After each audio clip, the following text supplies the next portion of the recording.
नमः शिवाय। आज हम शिव महापुराण का वायव्य संहिता का 32वां अध्याय पढ़ेंगे। उससे पहले हमने पिछले अध्याय में पढ़ा था सिंह पर दया, गौरी मिलाप, सोम अमृत अग्नि का ज्ञान, 6 मार्ग का वर्णन, महेश्वर के सगुण और निर्गुण भेद, ज्ञानोपदेश, अनुष्ठान का विधान, आज हम पढ़ेंगे पशुपत व्रत का रहस्य। वायुदेव बोले, हे ऋषिगण, पशुपत व्रत को चैत्र मास की पूर्णिमा को करना चाहिए। त्रयोदशी को गुरु पूजन कर उनसे आज्ञा लेकर स्नान कर श्वेत वस्त्र, यज्ञोपवीत, चंदन माला धारण करे तथा कुश आसन पर उत्तर की ओर मुख करके बैठे। हाथ में कुशा लेकर 3 बार प्राणायाम करे और भगवान शिव और देवी पार्वती का ध्यान करे। इच्छानुसार व्रत करने की अवधि का संकल्प ले। विधि पूर्वक हवन हेतु अग्नि स्थापना कर उसमें समिधा और चरु की आहुतियां देने से सारे पाप नष्ट हो जाते हैं। हवन के मंत्र बोलकर हवन करें। गोबर का गोला बनाकर हवन की अग्नि में डालें। चतुर्दशी को भी इसी तरह पूजन करें, परंतु भोजन न खाएं। पूर्णिमा के दिन वैसे ही पूजन करें तथा रुद्राग्नि को बुझा दे और भस्म को धारण करे। फिर स्नान करते समय पैर धोकर आचमन करे। अग्नि इत्यादि 6 मंत्र बोले और शिव का ओम शिव का जाप करते हुए भस्म धारण करे।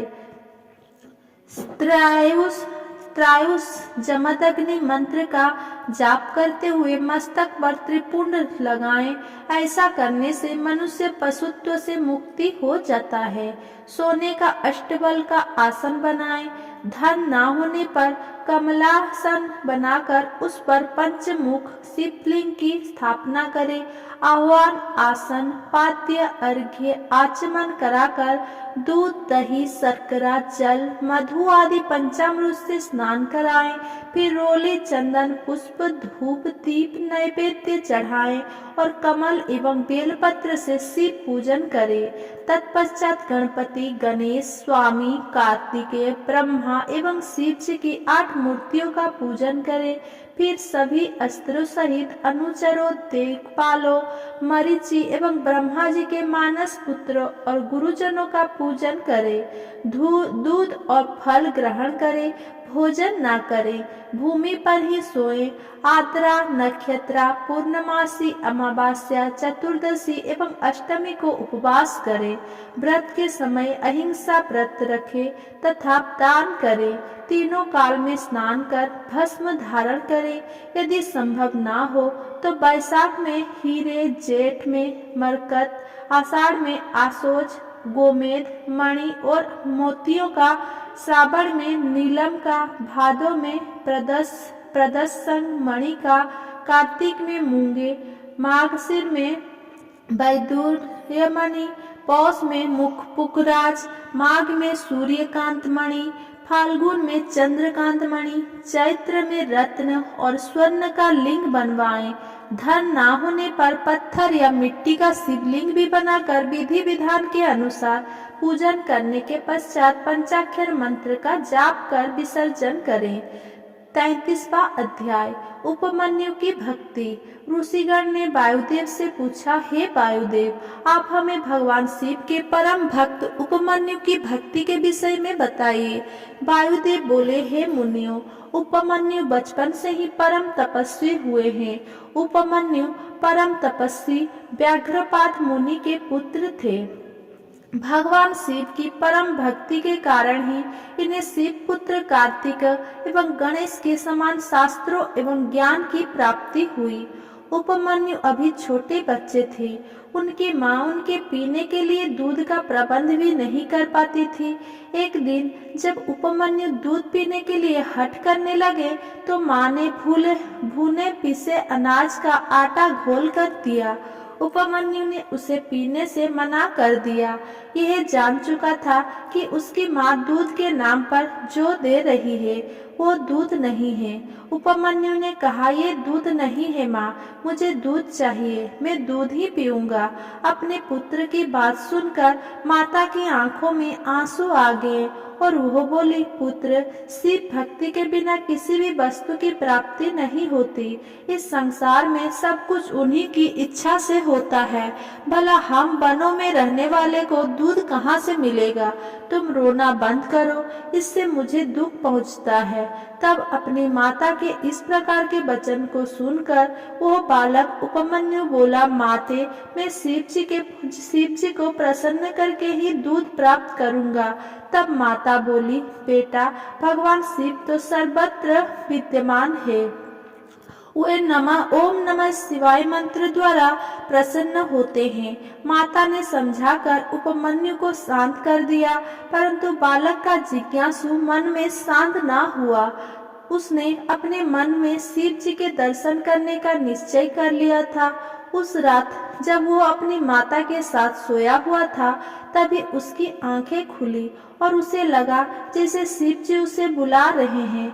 वो रात को ही घर से निकल गया। बालक ओम नमः शिवाय का जाप करता हुआ वनों में चला गया। उसे ना तो वन में भटक जाने का भय था, ना ही किसी हिंसक पशु द्वारा खा लिए जाने की चिंता थी। उसके मन में तो उस समय सिर्फ और सिर्फ भगवान शिव के साक्षात्कार का ही संकल्प था। चलते चलते ही रास्ते में उसे एक शिवालय दिखाई दिया। बालक उपमन्यु ने शिवालय में प्रवेश किया और ओम नमः शिवाय का जाप करते हुए शिव जी की मूर्ति से लिपट गया। मूर्ति से लिपटकर वो रोता रहा। इस प्रकार 3 दिन बीत गए। बालक बेहोशी में भी मंत्र का जाप करता रहा।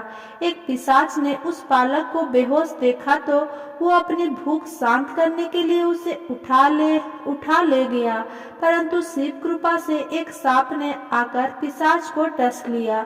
जब वो होश में आया तो अपने को शिव मूर्ति के सामने ना पाकर वो दुखी हुआ। 30वां अध्याय। उपमन्यु की कथा। वायुदेव बोले, हे ऋषिगणों, बालक उपमन्यु रोते हुए भगवान शिव को ढूंढने लगा। उस समय वो भूख और प्यास से व्याकुल था। भगवान शिव ने जब दिव्य दृष्टि से देखा कि उनका परम भक्त उपमन्यु उनके दर्शनों के लिए भटक रहा है, तो तुरंत उठकर जाने लगे। तभी देवी पार्वती जी उन्हें रोककर पूछने लगी, स्वामी, आप कहाँ जा रहे हैं? तब शिव जी बोले, देवी, मेरा भक्त उपमन्यु मुझे पुकार रहा है। उसकी माँ भी रोती हुई उसे भी ढूंढ रही है। मैं वहीं जा रहा हूँ। शिव जी यह बता ही रहे थे कि सब देवता वहां आ पहुँचे। उन्होंने भगवान शिव पार्वती को प्रणाम किया और उनसे संसार में अमंगलकारक दुर्भिक्ष का कारण पूछा। तब शिव जी ने उन्हें बताया कि उपमन्यु की तपस्या पूरी हो चुकी है और वे उसे ही वर देने जा रहा है। तुम लोग अपने अपने स्थान को जाओ। ये कहकर शिव जी देवराज इंद्र का रूप धारण करके ऐरावत हाथी पर सवार होकर बालक उपमन्यु के पास गए। उपमन्यु ने हाथ जोड़कर देवेंद्र को प्रणाम किया।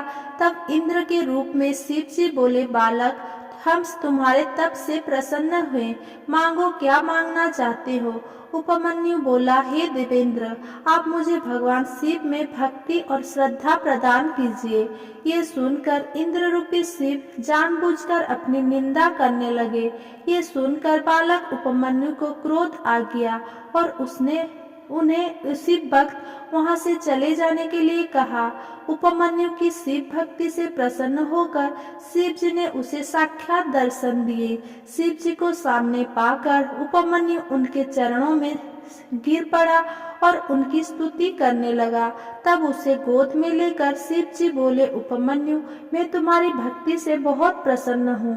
मेरी कृपा से तुम्हारे सभी कष्ट दूर हो जाएंगे, तुम्हारा परिवार धनी हो जाएगा तथा तुम्हें दूध, घी और शहद आदि वस्तुओं की कोई कमी नहीं रहेगी।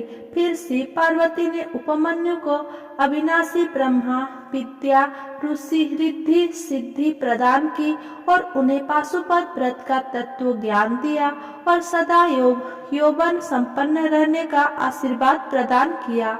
भगवान शिव की आशीर्वाद को पाकर उपमन्यु कृतार्थ हो गया और बोला, हे देवाधिदेव महादेव कल्याणकारी सर्वेश्वर, आप मुझे अपनी भक्ति का वर प्रदान करें। मेरी प्रीति आप में सदा बनी रहे। मैं संसार में आपकी भक्ति का ही प्रचार प्रसार करूं। शिव जी ने प्रसन्न होकर कहा, बालक जैसा तुम चाहोगे वैसा ही होगा, तुम्हारी सभी कामनाएं पूर्ण होंगी। ये कहकर शिव जी देवी पार्वती सहित अंतर्ध्यान हो गए और उपमन्यु प्रसन्नता पूर्वक घर लौट आया। अगर मेरा ये वीडियो आपको पसंद आया हो तो मेरा वीडियो को लाइक कमेंट शेयर करें एंड मेरा चैनल को सब्सक्राइब करें।